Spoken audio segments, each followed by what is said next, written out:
Bonjour à toutes et à tous et bienvenue sur Télé Djibouti pour suivre cette édition de la mi-journée.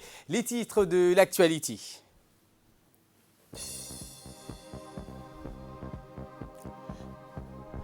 Le chef de l'État, Ismaïl Omar Guelleh, a tenu aujourd'hui une réunion de concertation au palais présidentiel. Plusieurs solutions pérennes et multiples aux défis de la population djiboutienne ont été abordées. Et cette conférence sur la promotion des exportations de bétail qui a eu lieu au Djibouti Palace Kepensky également ce matin. Dans l'actualité internationale, ravagée par les incendies, la Colombie-Britannique craint de nouveaux départs de feu. Voilà pour le sommaire. Merci si vous nous rejoignez sur Télé Djibouti. Mais avant de développer ces titres, ce message de félicitations du président de la République à son homologue américain. Le chef de l'État, Ismaïl Omar Guelleh, a adressé aujourd'hui un message de félicitations à son homologue américain Joe Biden à l'occasion de la célébration de la fête nationale des États-Unis d'Amérique. Le peuple et le gouvernement de Djibouti se joignent à moi pour exprimer leur sympathie et amitié à la nation djiboutienne, américaine également, a écrit en substance le chef de l'État.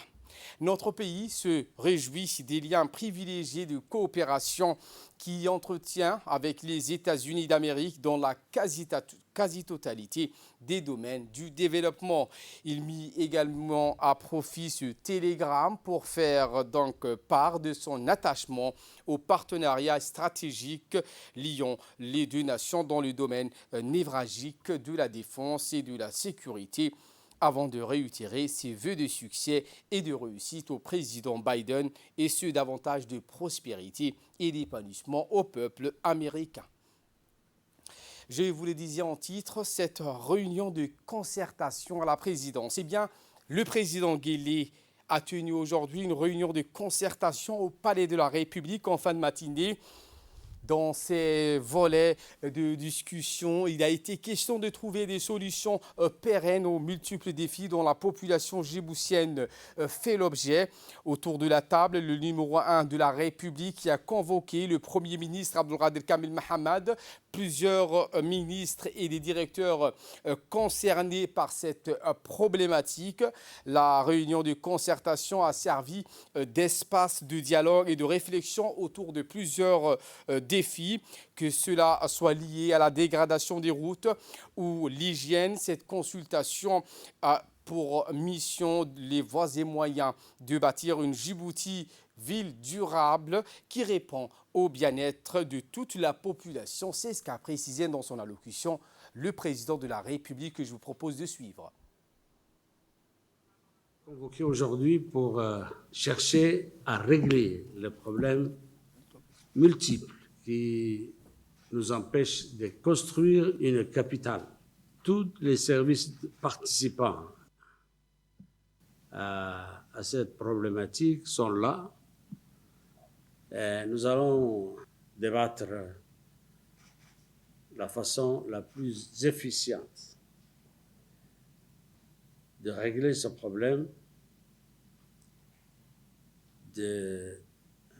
d'hygiène de vie, des infrastructures, de leur maintien en condition afin de permettre aux populations, surtout aux populations qui vivent dans la commune de Belbala. Écoutons donc à présent le ministre de l'Habitat. Le département est chargé aujourd'hui de réfléchir sur comment résoudre les nombreux problèmes que la ville de Djibouti traverse. Et d'ailleurs, la problématique de l'urbanisation et de réalisation de tout ce qui va avec des installations n'est pas limité au ministère de la Ville. Le ministère de la Ville est un ministère qui va coordonner l'action des autres départements. Il y a une dizaine de départements qui sont concernés pour comment résoudre les problèmes que la ville de Djibouti connaît. Et on a mis en place donc un dispositif de concertation et de coordination pour que tous les départements puissent aller dans le même sens. Mais il y a une chose qui a été discutée et qu'on répète souvent et qu'on va répéter souvent, c'est que le gouvernement va prendre ses engagements, il va prendre les choses en main, mais il faut que la population fasse sa part des choses. Si la population ne fait pas ce qui est de sa responsabilité, on va prendre des mesures coercitives. Le problème aujourd'hui qui se pose, c'est que ces problèmes-là, ils ne sont pas dus seulement à des absences de réseau ou de choses. C'est qu'une partie du problème est posée et engendrée par la population. Il faut que les gens changent de mode de vie, il faut que les gens changent de comportement. C'est le comportement des gens souvent qui induit aussi des problèmes. Et si la population ne marche pas main dans la main avec le gouvernement, avec les services de l'État, que ce soit les services centraux ou les services décentralisés, on ne va pas arriver à la ville de Djibouti qu'on veut.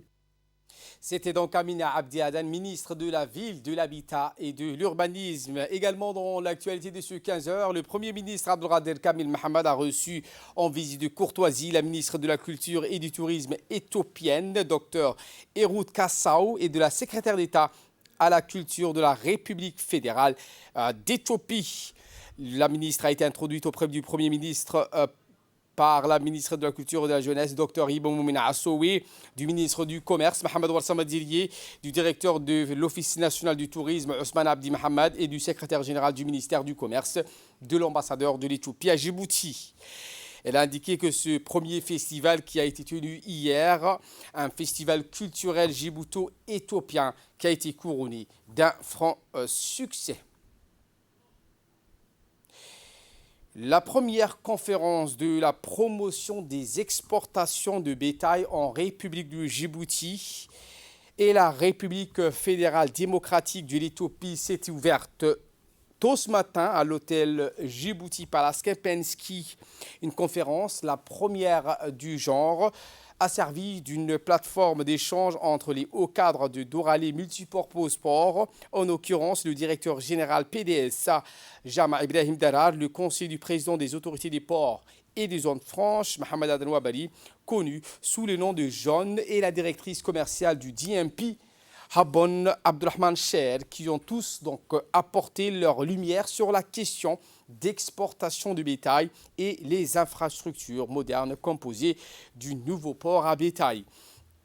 Ce terminal comporte également différentes structures adaptées à l'exportation des bovins, des caprins et des chameaux, le nouveau terminal du bétail ainsi que les dernières prouesses opérationnelles du terminal à vrac solide.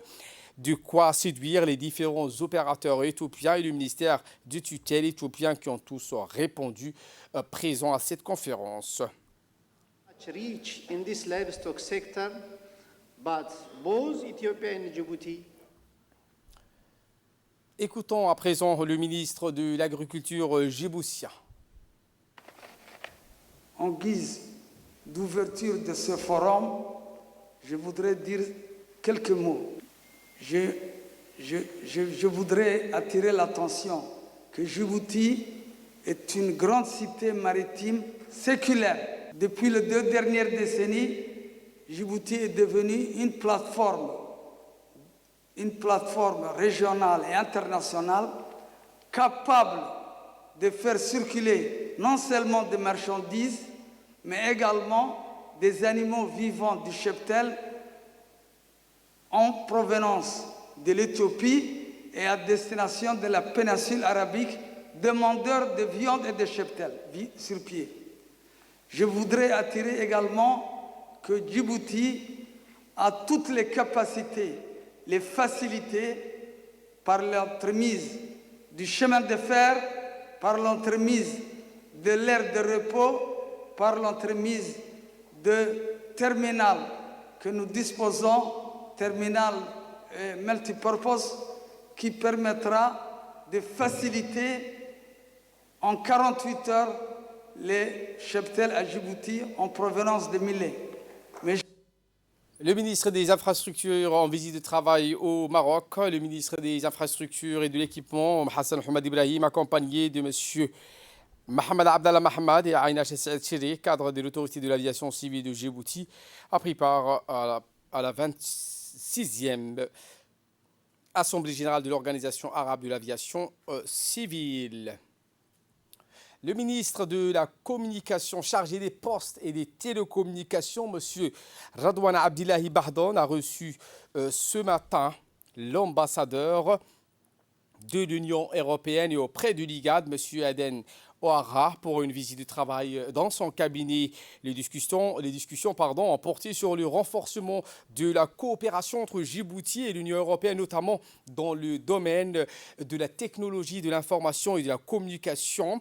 L'ambassadeur de l'Union européenne, Adan, a informé le ministre de la politique de l'Union concernant l'appui au projet de développement de la communication et l'appui également au renforcement de la couverture réseau à l'extérieur du pays. Eh bien, le ministre a remercié l'ambassadeur pour le soutien de l'Union européenne au projet de développement à Djibouti, notamment dans le domaine de la communication. Pris à cette rencontre le directeur de la TIC, la technologie de l'information et de la communication, M. Faisal Khairé, et plusieurs autres responsables du ministère, notamment M. Arte. Dans le cadre de la surveillance des eaux territoriales, la Marine nationale effectue régulièrement des patrouilles maritimes en coordination avec le centre des opérations de la Marine à l'Escale. Celle-ci est composée de plusieurs stations radars de surveillance qui détectent toutes les embarcations jusqu'à un rayon de 30 km. Et bien, dans la soirée du 3 juillet, deux petits patrouilleurs ont arraisonné 5 boutres de pêche avec à leur bord des pêcheurs yéménites. En fonction de la saison, les poissons les plus nutritifs se déplacent avec les courants marins, ce qui pousse tous les pêcheurs de la région à les poursuivre sans observer les limites des eaux territoriales de chaque pays.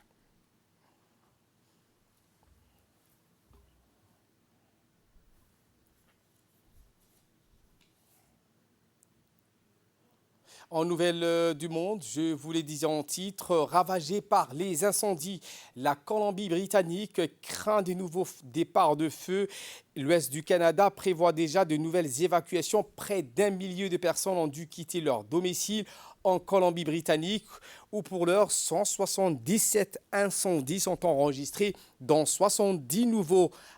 Rien que sur les dernières 24 heures, c'est surtout au nord-est de Vancouver que se concentrent les départs de feu. Une cinquantaine sont considérés comme hors contrôle. Les sites des autorités de Colombie-Britannique ne laissent aucun doute sur l'origine de ces incendies, le très violent orage de ces derniers jours. Voilà pour l'essentiel de ce 15h. Merci de votre fidélité. Restez avec nous. Le programme continue sur Télé Djibouti.